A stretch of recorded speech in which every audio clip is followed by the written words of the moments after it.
Спасибо большое, во-первых, что вы нам согласились выделить время на это интервью. Интересно было бы пошире осветить, скажем так, тему нынешнего положения, связанного с российским газом. То есть, как известно, Франция и Бельгия отказываются одобрить план Брюсселя по запрету поставок СПГ Москвы.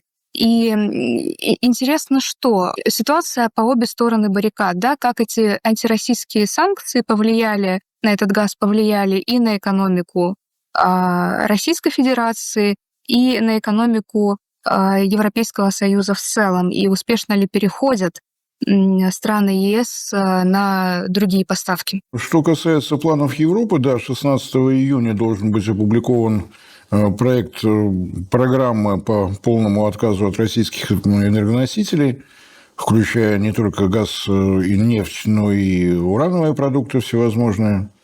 Будем ждать, что они там решат. Что касается того, что вроде бы Бельгия с Францией этому противятся, это пока на уровне СМИ, каких-то комментариев от государственных деятелей или от представителей компаний этих стран мы не видели. Будем наблюдать, может быть, что-то и услышим. Бельгия, да, Бельгия не желает запрета на российские СПГ. Связано это с тем, что Бельгия очень удачно его перепродает, получая в основном с нашего проекта Ямал-СПГ. Мы добираемся до их регистрационных терминалов. Бельгия имеет очень разветвленную систему магистральных газопроводов. Поставки идут по всей Европе, включая даже Великобританию. Морской интерконнектор, работающий в обе стороны, тоже имеется. Им это удобно, это прибыль. Отказываться от нее они, видимо, желания не испытывают. Что касается Франции, то здесь тоже связано это с тем, что 19% акций Ямал-СПГ принадлежит французской компании Total Energy. Уставные документы совместного предприятия таковы, что свою долю французская компания может забирать просто продукцией. И, соответственно, отказ от возможности поставлять это в Европейский Союз, любые другие поставки – это другое транспортное плечо и, соответственно, снижение прибыли. Так что здесь не о каких-то политических предпочтениях идет, только о получении прибыли со стороны двух этих государств. Что касается трубопроводных поставок, то сейчас единственная артерия, которая соединяет, это турецкий поток. 2 нитки по дну Черного моря. Одна нитка предназначена для потребителей внутри Турции, одна доходит до границы с Болгарией. Дальше эту магистраль называют Балканский поток. Не знаю, почему болгарам не понравился турецкий поток. Странно. И это единственное, что остается. Общая проектная мощность турецкого потока 31,5 миллиарда кубометров газа в год. Делим пополам. Вот то, что уходит, собственно говоря, в Европу. Болгария покупать российский газ за рубли отказалась. Напомню, что 31 марта 2022 года появился указ президента Российской Федерации «Газ за рубли». Касался только трубопроводного газа. Сначала деньги в виде рублей, именно в виде рублей, должны появиться на счету в российском банке. Причина понятна, для того, чтобы не было каких-то рестрикций в отношении этих денег, поэтому в российском банке. Только после этого газ уходит на экспорт. Болгария от такой схемы отказалась. Болгария не покупает. Дальше маршрут в Сербию. Он приходит в Сербию, спокойно покупает за рубли, никаких проблем не видит. И следующее государство на этом маршруте, Венгрия, ровно то же самое. Совершенно спокойно получает государственная компания МОЛ газ за рубли, и никаких проблем в этом не видит. После прекращения поставок через территорию, контролируемую Киевом, Венгрия нашла возможность поставлять газ еще и в Словакию. Так что вот туда газ доходит совершенно спокойно. Газ за рубли по долгосрочным контрактам получает Венгрия и Словакия, страны Европейского Союза. Они отказываться от этого тоже не намерены. Теоретически у них, конечно, есть возможность получать газ по другим маршрутам, но это будет регазифицированная СПГ, и заведомо стоимость будет выше. Что касается интересов России, поставки «Газпрома», понятно, это рубли на счету «Газпрома», это, соответственно, рубли в государственном бюджете России. Государственный бюджет у нас напряжен. То, что происходит в степях Северного Причерноморья, требует экстренного финансирования. Деньги лишними не бывают. Может быть, кого-то коробит, что это излишне цинично. Мы поставляем наш природный газ наиболее вероятным противником, но, тем не менее, деньги нужны. Что касается поставок СПГ, да, сейчас поставки идут в Европу, это просто ближе. Есть долгосрочные контракты у Ямал-СПГ с испанскими компаниями, с французской, понятно, Total Energy, вот она на месте. Total Energy не стала выходить из проекта Ямал-СПГ. Генеральный директор господин Пуянов выдал формулу, которая, мне кажется, просто великолепно, когда оправдывался за то, что он не уходит из России. Замечательная формулировка. Конечно, видя агрессивность России, я с удовольствием бы из России ушел. Но в этом случае акции компании Total Energy попадут в руки Путина. Для того, чтобы в руки Путина акции не попали, я просто вынужден оставаться в России. Что же мне, бедному, делать? Его пожалели, никаких санкций по этому поводу, он молодец. Он спасает Европу от Путина. По-моему, отличная формула, ее можно использовать всем. Друзья, YouTube блокирует. Возможно, наш канал следующий, и это видео последнее. Подписывайтесь на наш телеграм-канал «Геоэнергетика Инфо». Ссылка в описании и закрепленном комментарии. Подписывайтесь прямо сейчас, чтобы не потерять нас. Не ждите окончательной блокировки YouTube. Напомню, что проект Ямал-СПГ имеет целый ряд налоговых льгот. Поступление в государственный бюджет здесь значительно ниже, чем в случае с «Газпромом», который платит все налоги. Ямал-СПГ освобожден от налога на добычу полезных ископаемых, либо 10 лет работы, которые заканчиваются в 2029 году, либо до достижения объемов извлечения в 250 миллиардов кубометров. Это, видимо, случится раньше. Сказать, что мы здесь сильно пострадаем, вряд ли получится, потому что еще две компании, входящие в состав акционеров Ямал-СПГ, Китайский фонд шелкового пути и CNNP, естественно, смогут газ выкупать и дальше уже действовать по своему усмотрению. Опять же, отталкиваясь от того, что они свою акционерную долю могут забрать в виде готовой продукции, мы это уже наблюдали сразу после того, как Ямал-СПГ начал работу, неожиданно появились поставки китайского СПГ в Европу. Никто этому не удивился, газ абсолютно не российский, он же сразу становится китайским, все в порядке. Так что сказать, что здесь мы сильно пострадаем, есть Пуяна, которая спасает Европу от Путина, есть китайские добытчики газа, которые могут своим газом распоряжаться по своему усмотрению. То, что не удастся продать самому «Новатэку», держателю контрольного пакета, но, очевидно, придется направлять на другие рынки. Может быть, удастся договориться с китайскими компаниями, не выезжая за пределы Сабетта, собственно говоря. Тут же государственная компания, тот же фонд шелкового пути с удовольствием купит этот газ и по Северному морскому пути, если у нас все будет в полном порядке с его эксплуатацией в зимнее время, доставят к себе. То есть с этой стороны ничего выдающегося мы не видим. Если говорить о проекте «Арктик» СПГ-2, напомню, там предусматривалось 3 технологические линии мощностью 6,6 миллионов тонн СПГ в год. 2 уже на месте, можно было бы ставить и 3-ю, но здесь возникла та проблема, которую мы пока не умеем решать. Мы не умеем производить танкеры-газовозы ледового класса. Для них в международной классификации есть отдельная строка «Ямал-Макс».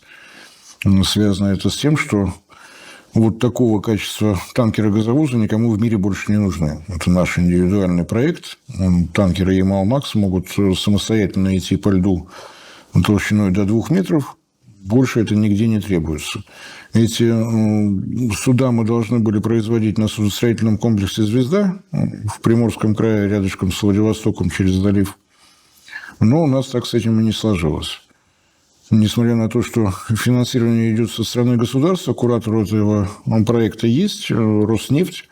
Я не знаю, с чем было связано вот такое организационное решение. Нефтедобывающая компания курирует строительство судостроительного комплекса. Ну, ладно, как решили, так решили. Роснефть подходила так, как в учебнике написано, за счет наиболее качественных технологий, имеющихся в распоряжении.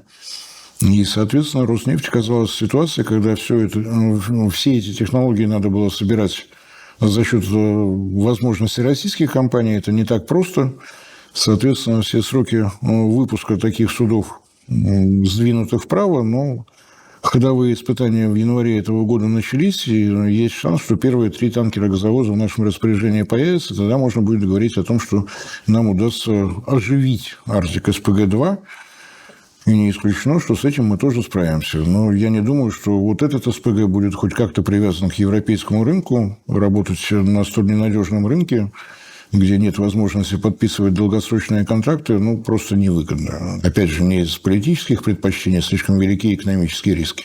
Но, вероятнее всего, этот газ тоже пойдет в сторону Юго-Восточной Азии.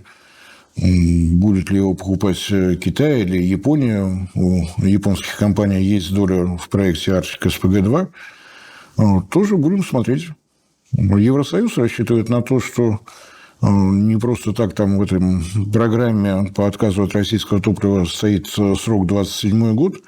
К 2027 году ожидается запуск сразу нескольких крупных СПГ-проектов в Катаре, в Соединенных Штатах и в Европе. Почему-то уверена, что это приведет к снижению котировок, газ станет дешевым.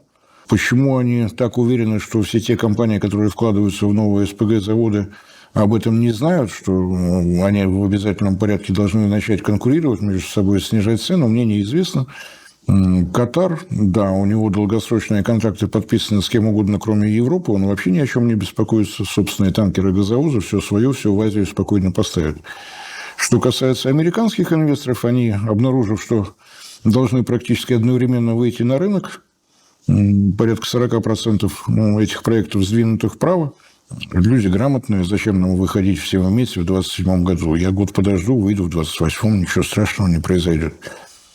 Но с учетом того, что продолжается падение спроса на природный газ в Европейском Союзе, не исключено, что у них все будет в полном порядке. Они нашли метод, как избавиться от российского газа. Надо просто закрывать крупных потребителей природного газа, и все становится на свои места. Если не хватает газа, можно закрыть какой-нибудь завод по производству, допустим, азотных удобрений, или сталелитейную какую-нибудь компанию, или закрыть парочку электростанций. Безотказный метод, никто этому ничего противопоставить не может. Если Евросоюз считает, что это наиболее удачный подход, могут продолжать, будем наблюдать. Что касается остальных планов «Газпрома», напомню, что в октябре прошлого года президент Российской Федерации Владимир Владимирович Путин потребовал от концерна разработать программу десятилетнего развития. Ждем, когда поручение президента будет выполнено. Надеемся, что увидим что-то новое и интересное. То есть, по сути, из-за отказа от российского газа страдает европейская инфраструктура, страдают европейские заводы, потому что другие поставщики, на которых они надеялись, они предоставляют этот газ не по такой низкой цене, на которую рассчитывали европейцы. Рассчитывать они сейчас уже ни на что не могут. В соответствии с принятой в 2011 году программой целевого развития европейского рынка, которая реализуется с 2019 года, есть отказ от долгосрочных контрактов, есть отказ от ценообразования с привязкой к стоимости нефтяной корзины. Ценообразование идет исключительно за счет торгов на бирже. Спотовые торги, основные котировки. Голландская компания TTF, тоже с натяжкой, с некоторой, да, она зарегистрирована в Нидерландах, но 100% акций принадлежит американским компаниям, но не суть. То есть сказать, по какой цене придет газ в Европейский Союз, никто не может. Вот как торги покажут, так оно и будет. Точно так же, как, на мой взгляд, нет никакого смысла говорить о том, что поставляется американский СПГ. Формулы продажи СПГ, произведенного на территории Соединенных Штатов, free on the board. То есть с того момента, как газ погружен на судно покупателя, никакого отношения американцы к этому не имеют. Если заглянуть на совершенно открытый сайт информационного агентства при Министерстве энергетики США, то можно обнаружить, что крупнейший покупатель американского СПГ – компания Total Energy, Франция. Газ она покупает в США на основании действующего законодательства США, продает в Европе на основании действующего закона Евросоюза. Получается, что там можно купить дешево, здесь продать можно дорого, не нарушая закон. На втором месте компания BP, на третьем месте компания Shell, где-то в третьей десятке появляются американские компании. Так что говорить о том, что американцы захватили европейский рынок, нет. Это европейские энергетические компании работают по тем законам, которые разработала Европейская комиссия. В результате мы видим и волатильность цен, и рост цен, и так далее, и так далее. Но здесь абсолютно никто не виноват, никаких коварных действий ни со стороны Соединенных Штатов, ни со стороны России. Ну, как бы очевидно, что Путин во всем виноват, но вот в данном случае очень тяжело. Законы были разработаны самостоятельно, введены, не торопясь. Вот результат. Касательно диверсификации вот рынков, Россия рассматривает Латинскую Америку, насколько я помню, именно Чили в качестве, ну вот с точки зрения такого частичного замещения европейских рынков. А можем ли мы сказать, что Латинская Америка перспективна для российских компаний с этой точки зрения, или все-таки недостаточный будет уровень поставок и так далее? Логистически все-таки Азия нам ближе. Это первый момент. Второй момент. Те самые европейские компании, которые приобретают СПГ, произведенные в Соединенных Штатах, они не имеют обязательств поставлять этот газ в Европу. Они поставляют его туда, где видят максимальную прибыль.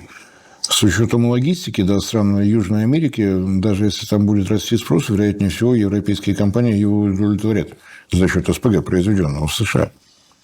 Ничего сложного в этом нет.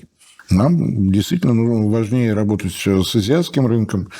Что касается Японии, несмотря на то, что она входит в G7 и присоединилась ко всем антироссийским рестрикциям, она получила исключение для закупок СПГ, можно продолжать работать.